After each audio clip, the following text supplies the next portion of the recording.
Tires are where the rubber meets the road, but they can be very confusing if you don't know what you're looking at. Let me give you a brief overview of your next set. Today we are looking at 285/75R16 Centennial Dirt Commander MT tires. This is a Centennial brand tire. It is from the Dirt Commander MT series that they offer. This tire has a performance designation of Mud Terrain Passenger Light Truck and SUV tire. This tire has an 8-ply construction. I will go over what that means in just a moment. Some of the manufacturer-listed features of this tire include symmetrical tread design offers an aggressive stance and durability in rough terrains and various weather conditions. Large tread lugs create a wider contact patch for optimum traction. High void ratio provides effective clear-out for greater control and stability. Aggressive shoulder lugs allow for confident navigation of rocky terrains. Stone ejectors help dislodge stones and provide excellent puncture resistance. Heavily siped tread for greater control in wet conditions. So to start, we will look at the tire size. This is one of the most important parts, if not the most important part of your tire shopping journey, because if you order the wrong size, they more than likely won't work on your vehicle. This tire size should be showing on the screen right now. So let's work from left to right and break down what these three numbers mean. There's so many numbers on the sidewall. Let me dive into what those mean and what you need to look for when buying your set. The first number is for the section width of the tire. The section width of 285 in this sequence refers to the tire's width in millimeters. In other words, this tire is 285 millimeters wide, from sidewall to sidewall. The second number in the tire size refers to the aspect ratio. 75 in the sequence is the aspect ratio of the tire. The aspect ratio is a percentage, and it tells you the ratio of the tire's height to its width. In this example, the aspect ratio number 75 means that the tire's height is 75% of its width. The third and final number of your tire size refers to the rim size or diameter. 16 is the diameter of the rim this tire will go on. The rim size of 16 in this scenario indicates that this particular tire would fit a rim with a 16-inch diameter. Keep in mind this number is not negotiable. Unlike the first two numbers, you can't upsize and downsize this part. The only time this number will be different is if you are actually changing the size of your rim. So for example, if you find a fantastic deal on a set of 265/70 R17 tires, you absolutely cannot use them in place of your current 265/70 R16 tires, unless you are actually changing the rim size also from 16 to 17. Now, let's get into the other important info on a tire. Besides the three components that make up the tire size, the three other most important components are going to be the load index, speed rating, and ply rating or load range. Now I know what you're probably thinking. Am I buying a set of tires or am I doing a math equation? What the heck do all these numbers mean? Well, I'll dive into that in just a second. So this is where it gets a little more tricky. These three components will sometimes require some additional research to know what your vehicle needs. So let's start with the ply rating / load range.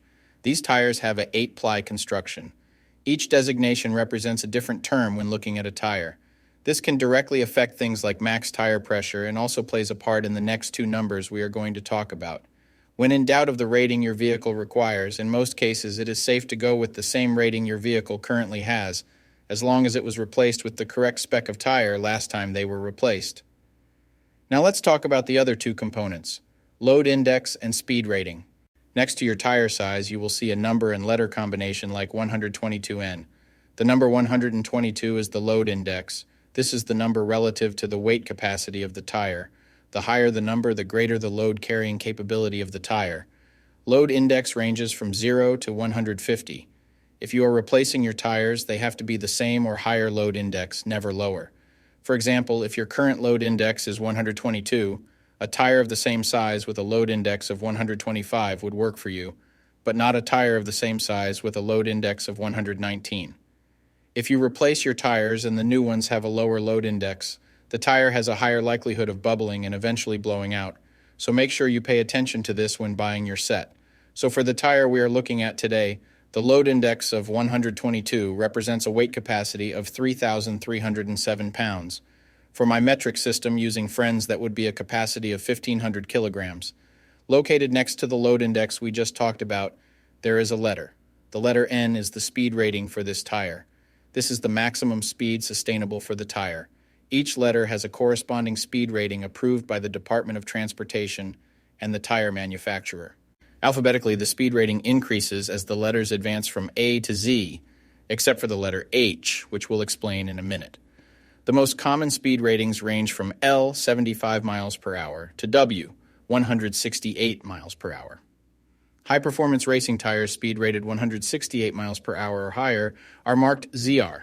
Originally, tire speeds were just S, H, or V, S being the slowest, H being the middle, and V being the fastest. Over the years, as tire speeds have evolved, for whatever reason, H has always remained the same, 130 miles per hour.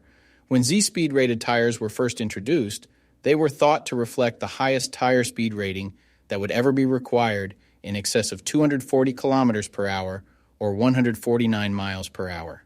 While Z-speed rated tires are capable of speeds in excess of 149 miles per hour, how far above 149 miles per hour was not identified.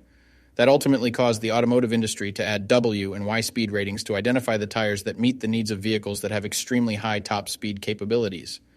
So the speed rating of N in the case of this tire means that this tire is rated for speeds of 87 miles per hour or 140 kilometers per hour. While speed rating is important in some unique cases, you shouldn't spend a ton of time focusing and comparing tires based solely off of this. While you do want to make sure the tire matches your vehicle manufacturer's specified speed rating, in almost all cases, the speed rating of a tire should always be above 85 miles per hour, which is technically the fastest posted speed limit anywhere in the United States. In conclusion, when looking at this set, make sure your current numbers and letters all match to ensure a seamless buying experience. Hopefully with the information I just provided you, you can make an informed tire decision. I'll be seeing you guys. Peace.